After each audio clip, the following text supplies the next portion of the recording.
জাতীয় পরিচয়পত্র সংশোধনের প্রক্রিয়ায় বড় পরিবর্তন এনেছে বাংলাদেশ নির্বাচন কমিশন। নতুন স্ট্যান্ডার্ড অপারেটিং প্রসিডিউর বা এসওপি অনুযায়ী জন্ম তারিখ সহ গুরুত্বপূর্ণ তথ্য সংশোধনের সব আবেদন এখন থেকে মাঠ পর্যায়ে নয়, সরাসরি এনআইডি উইং এর মহাপরিচালক বা ডিজি পর্যায়ে নিষ্পত্তি করা হবে। নির্বাচন কমিশনের জাতীয় পরিচয় নিবন্ধন অনুবিভাগের এক অফিস আদেশে জানানো হয়েছে, গত 24 ডিসেম্বর জারি হওয়া নতুন প্রজ্ঞাপন অনুযায়ী জন্ম তারিখ বা অন্য যে কোনো তথ্য সংশোধনের আবেদনগুলো ঘ ক্যাটাগরি হিসেবে গণ্য হবে। এর আগে এসব আবেদন আঞ্চলিক ও জেলা নির্বাচন কর্মকর্তারা ক বা খ বা ঘ ক্যাটাগরিতে নিষ্পত্তি করতে পারতেন।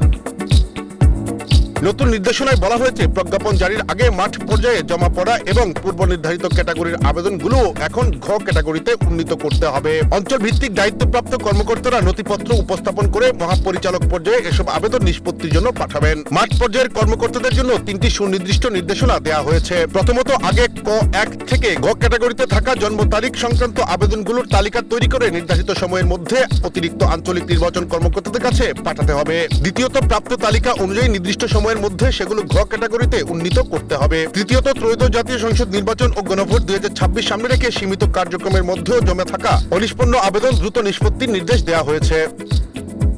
কমিশন বলছে, কেন্দ্রীয়ভাবে ক্যাটাগরি নির্ধারণ ও ডিজি পর্যায়ে চূড়ান্ত নিষ্পত্তির মাধ্যমে এনআইডি সংশোধন প্রক্রিয়ায় আরও স্বচ্ছতা নিশ্চিত হবে। তবে মাঠ পর্যায় থেকে সব ফাইল প্রধান কার্যালয়ে পাঠাতে হলে কাজের চাপ বাড়তে পারে, এমন আশঙ্কাও রয়েছে সংশ্লিষ্ট মহলে। নতুন নির্দেশনা আঞ্চলিক ও জেলা উপজেলা নির্বাচন কর্মকর্তাদের কঠোরভাবে অনুসরণের নির্দেশ দিয়েছে নির্বাচন কমিশন। এস এম শামীম, সুখবর।